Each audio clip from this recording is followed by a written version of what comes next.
اعوذ باللہ من الشیطان الرجیم بسم اللہ الرحمن الرحیم یا ایھا الذین آمنوا کتب علیکم القصاص فی القتلى الحر بالحر والعبد بالعبد والانثى بالانثى فمن عفی له من اخیہ شیء فاتباع بالمعروف واداء الیہ باحسان ذلک تخفیف من ربکم ورحمہ فمن اعتدى بعد ذلك فله عذاب علیم ولکم فی القصاص حیاۃ یا اولی الالباب لعلکم تتقون۔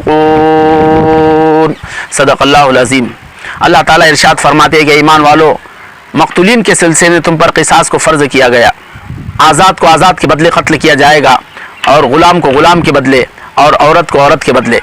ہاں، اگر اس کے بھائی کی طرف سے کوئی معافی مل گئی ہو تو ایسی صورت میں معروف طریقے سے اس کا پیچھا کیا جائے گا اور بہتر طریقے سے ادا کیا جائے گا۔ اگر کوئی اس کے بعد بھی حد سے تجاوز کرے تو یاد رہے کہ اس کے لیے دردناک عذاب ہے۔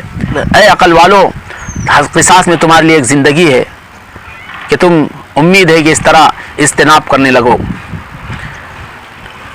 شریعت نے قصاص اور قتل کے سلسلے میں جو معتدلانہ اور انصاف پر مبنی نظام قائم کیا ہے، یہ اسلامی تاریخ ہی نہیں، انسانی تاریخ میں اس کی کوئی نظیر نہیں ملتی۔ غور کرے، ایسا معتدل، ایسا انصاف پر مبنی اور ایسے انسانی تمام جذبات، اس کے احساسات اور اس کے تمام مصلحتوں اور اس کے تمام اندرون کی پکار کو ملحوظ اور مد نظر رکھتے ہوئے یہ قانون بنایا گیا، اور یہ قانون اللہ کی طرف سے عطا کیا گیا۔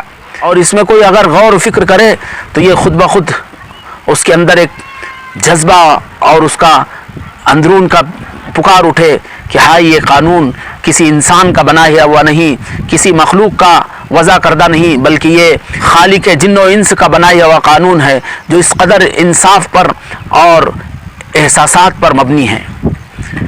اسلام سے پہلے کے جو دنیا میں قانون رائج تھے، کبھی اس پر غور کرے، اور آج کے جو دنیا میں قانون ہے، ظالمانہ قانون ہے، اس میں غور کرے، اور پھر اسلام کے اس انصاف پر مبنی قصاص کا جو قانون ہے، یا ایک قاتل اور ایک مجرم کے لیے جو قانون اسلام نے دیا ہے، اس سے عمدہ اور اس سے بہتر اس کی کوئی نظیر نہیں مل سکتی۔ اسلام سے پہلے جو قانون تھے، ایک یہودیت تھی جس میں قاتل کے لیے قتل کے علاوہ کوئی اس کے لیے گنجائش نہیں تھی، کہ اس کے لیے قتل ہی تھا اور کوئی دوسرا اس کے لیے پہلو نہیں تھا۔ رحم سے بالکل خالی تھا، مہربانی کے پہلو سے عاری تھا۔ دوسری طرف عیسائیت تھی کہ جس میں قاتل کے لیے معافی کے علاوہ کوئی راستہ نہیں تھا، وہاں قاتل کی معافی ہی معافی تھی، اس قتل کی کوئی اس کے لیے سزا نہیں تھی۔ یہ ان کے پاس قانون، قاعدہ قانون تھا۔ اہل عرب وہ کبھی قاتل سے بدلہ لینے کو ضروری سمجھتے، لیکن وہاں پر بھی بے اعتدالیاں تھی، وہاں پر بھی ناانصافیاں تھی کہ ایک کے بدلے 10 قتل کر دیے جاتے، یا قاتل کے علاوہ دیگر افراد کو موت کے گھاٹ اتار دیا جاتا، یا پھر اگر کوئی مقتول اگر کسی کمزور خاندان کا فرد ہوتا تو اس کے حق تلفی کر دی جاتی، اس کو یوں دے دلا کر اس سے معافی تلافی کر لی جاتی۔ تو اس طرح بے اعتدالیاں تھی۔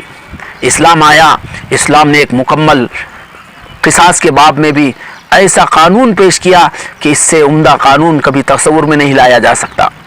کیا ہے؟ غور کرے۔ اللہ تعالیٰ فرماتا ہے کہ یا ایھا الذین آمنوا کتب علیکم القصاص فی القتلی، کہ ایمان والو تم پر مقتولین کے سلسلے میں قصاص رکھا گیا۔ قصاص کا معنی ہی یہ ہے کہ مماثلت، برابری، کہ اس میں جیسے مقتول ہوا ویسے ہی قاتل سے اس طرح کا بدلہ لیا جائے گا، اس میں کوئی ناانصافی نہ ہوگی۔ تو لفظ قصاص استعمال کیا، اور پھر کہا کہ الحر بالحر، کہ آزاد کو آزاد کے بدلے قتل کیا جائے گا۔ اسلام کی آمد سے پہلے یہ وہاں پر یہ اس طرح رائج تھا کہ بعض اونچے گھرانے کے لوگ ہوتے اور کچھ کمزور طبقے کے لوگ ہوتے، تو ان میں اگر قتل کی اگر سزا بھی نافذ کی جاتی تو اس میں ہمیشہ اونچے گھرانے والوں اور اعلیٰ خاندان والوں کا لحاظ پاس کیا جاتا، اور کمزور طبقے کو ہمیشہ دبایا جاتا۔ تو یہ اس میں ناانصافیاں تھی۔ کمزور گھرانے کا کوئی آزاد قتل ہوا، اونچے گھرانے والے کے غلام کو اس کے بدلے قتل کر دیا جاتا۔ یا اس کے برعکس غلام قتل ہوا تو کمزور طبقے والے کا آزاد قتل کر دیا جاتا. اس طرح بے انصافی تھی. تو اللہ نے فرمایا کہ الحر بالحر، کہ آزاد کے بدلے آزاد قتل کیا جائے گا، اس کے برعکس نہیں کیا جائے گا. یا پھر کہا کہ والعبد بالعبد، اگر غلام قتل ہوا تو غلام کے بدلے غلام قتل کیا جائے گا. اور کبھی ایسا ہوتا اونچے گھرانے کے معزز خاندان کی کوئی خاتون قتل ہوتی تو کمزور خاندان کے مرد کو قتل کر دیا جاتا. یا پھر اس کے برعکس معزز خاندان کی کوئی عورت قتل ہوتی تو کمزور خاندان کے مردوں کو قتل کر دیا جاتا. تو اس کے لیے کہا گیا کہ والانثى بالانثى، کہ عورت کے بدلے عورت کو قتل کر دیا جائے گا. خلاصہ یہ ہے کہ اس میں انصاف کو قائم کیا جائے گا، انسانی نفس کے برابری کا لحاظ پاس کیا جائے گا. ناانصافی نہیں ہوگی کہ قاتل کو اس کے قتل کی سزا ہونا ضروری ہے، لیکن سزا میں برابری ہو، بے اعتدالی نہ ہو. قرآن پاک میں اللہ تعالیٰ نے صاف طور پر کہا کہ ومن قتل مظلوما فقد جعلنا لولی سلطانا، کہ اگر کوئی ظلماً قتل ہوا ہے تو کہا کہ ہم نے اس کے ولی کو یہ غلبہ دیا کہ وہ اپنے مقتول کا بدلہ لے سکتا ہے. لیکن آگے فرمایا کہ فلا یسرف فی القتل، لیکن وہ قتل میں حد سے تجاوز نہ کرے. یعنی جو قاعدے اور قانون اسلام نے مرتب کیے ہیں، جو قاعدے قانون رکھے ہیں، ان قاعدے اور قانون کا خیال کرے. قتل کا جو قانون ہے اس کو اپنے ہاتھ میں لے کر خود ہی قتل کرنے کے در پہ ہو جائے، یہ نہ کرے. یعنی قاتل کو خود قتل نہ کرے اور قاتل سے خود بدلہ نہ لے، بلکہ اس کے لیے وقت کی حکومت کا وہ دروازہ کھٹکھٹائے، وہ عدالت میں اپنا مقدمہ دائر کرے اور پھر وہاں پر ثابت ہونے کے بعد اس سے اس طرح انتقام لے. قتل کسی نے کیا اور قتل کس کو کر دیا جا رہا، تو یہ بھی ناانصافی نہ ہو. یا ایک نے قتل کیا کئی کو قتل کر دیا گیا، ایسے ظالمانہ نظام جو دور جاہلیت میں قائم تھے اس طرح نہ کرے. تو اسلام نے یہ تلقین کی ہے فلا یسرف فی القتل، کہ وہ قتل میں کہا کہ اسراف نہ کرے. دوسری جگہ فرمایا کہ وَإِنْ عَاقَبْتُمْ فَعَاقِبُوا بِمِثْلِ مَا عُوقِبْتُمْ بِهِ، کہ اگر تم کو کوئی سزا دی گئی ہے، تم پر کوئی ظلم ڈھایا گیا ہے، تمہارے ساتھ کوئی ناانصافی کی گئی ہے، تو جس طرح تمہارے ساتھ ناانصافی کی گئی یا جس طرح تم کو تکلیف دی گئی، کہا کہ اسی طرح تم تکلیف دو، اسی طرح تم اس سے بدلہ لو.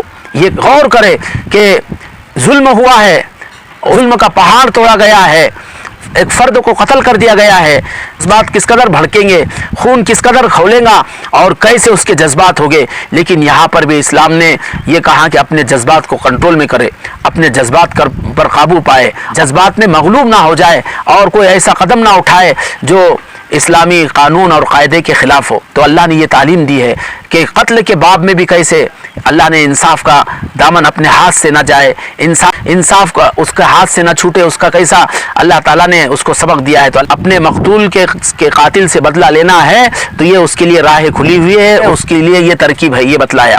اور پھر آگے فرمایا کہ فمن عفی لہ من اخیہ شیء، یعنی اگر قاتل نے اس مقتول کے ولی کے سامنے زندگی کی بھیک مانگی، اس سے رحم کی درخواست کی اور اس کے سامنے گڑ گڑایا اور اس سے معافی کی درخواست، اس سے معافی طلب کی، اس کے دل میں رحم کا جذبہ پیدا ہو گیا، تو کہا کہ اس ولی کو یہ حق ہے کہ وہ چاہے تو اپنے مقتول کے قاتل کو معاف کر سکتا ہے، اس کو معاف کر سکتا ہے. فمن عفی لہ من اخیہ، اس کی طرف اشارہ ہے. اور قرآن نے اس پر زور بھی دیا ہے، دوسری جگہ اس پر ابھارا ہے وَلَئِن صَبَرْتُمْ لَهُوَ خَيْرٌ لِّلصَّابِرِينَ. وہاں پر کہا کہ اگر تم صبر کرو تو یہ صبر کرنا ہے، یعنی ظالم سے ظلم کا بدلہ لینے میں اگر تم صبر کر لو اور اس کو معاف کر دو تو یہ کہا کہ صبر کرنے والوں کے لیے یہ پہلو بہتر ہے. اور آیا فمن تصدق بہ فہو کفارۃ اللہ، اور کہیں یہ کہا کہ اگر کوئی ظالم کے ظلم کو اگر معاف کر دے تو کہا کہ یہ اس کا معاف کرنا بھی اس کے لیے ایک صدقہ ہے اور اس کے گناہوں کی معافی ہے. تو اندازہ لگائیے کہ ایک طرف اس کے لیے قصاص کا دروازہ بھی کھلا رکھا اور اس کے انتقام کا بدلہ لینے کے لیے بھی اس کی صحیح صورت بتلائی، لیکن دوسری طرف اگر اس سے کوئی رحم کی درخواست کرتا ہے، احسان کا اس سے مطالبہ کرتا ہے اور اس کے سامنے کوئی گر گرا کر اس کے قدموں میں گر کر زندگی کی بھیک مانگتا ہے، اس کے اختیار میں ہے تاکہ اس کو معاف کرنے کا حق ہے. اور ظاہر ہے کہ اس کو پورا اختیار تھا کہ اپنے مقتول کے قاتل سے بدلہ لے سکے.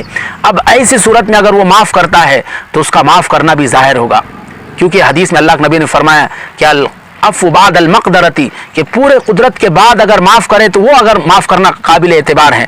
مذہب عیسائیت کی طرح اگر یوں پہلے ہی اگر معافی ہوتی تو اس سے ایک ولی اور سرپرست کا رحم اور اس کی مہربانی کا پہلو سامنے نہیں آتا.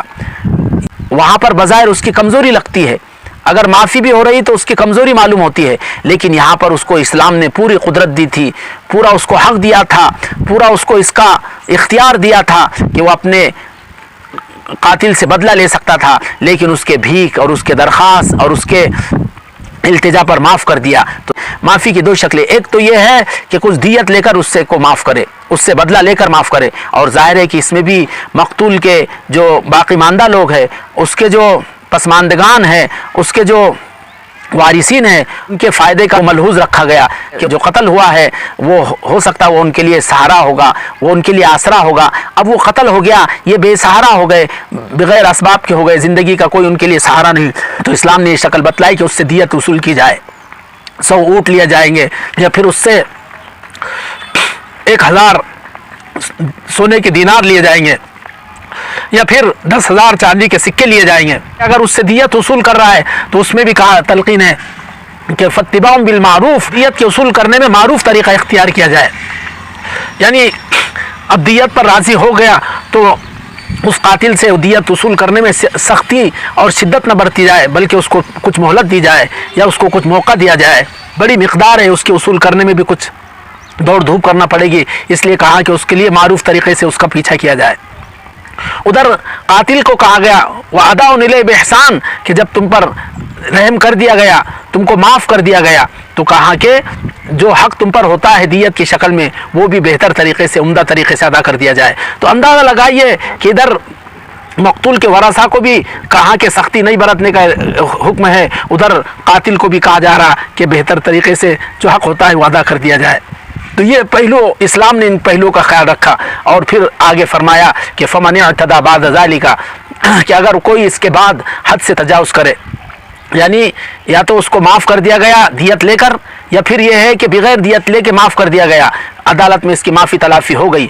اب اس کے بعد کہا کہ اس کے بعد اگر کوئی حد سے تجاوز کرتا ہے، یعنی مقتول کے ورثاء انتقام کے جوش میں اس کو بعد آئندہ اگر اس کے قتل کا اقدام کرتے ہیں یا اس کو کوئی تکلیف پہنچانے کا اقدام کرتے ہیں، خود خفیہ تدبیر کر کے اس کو کہیں قتل نہ کر دیا جائے، اگر اس طرح کوئی کرتا ہے تو اللہ فرما رہے کہ فَلَهُ عَذَابٌ عَلِيمٌ، کہ اس کے لیے دردناک عذاب ہے. اس کے بعد اللہ فرماتے وَلَكُمْ فِي الْقِصَاصِ حَيَاةٌ يَا أُولِي الْأَلْبَابِ، کہ اے عقل والو، اے سمجھ رکھنے والو، تمہارے لیے قصاص میں ایک زندگی ہے. ایک بلاغت اور فصاحت کے اعلیٰ معیار پر یہ جملہ قائم ہے کہ ہم اندازہ نہیں لگا سکتے. فصحاء و بلغاء نے اس سلسلے میں مختلف جملے کہے، لیکن وہ اس کے سامنے بالکل پھیکے ہیں.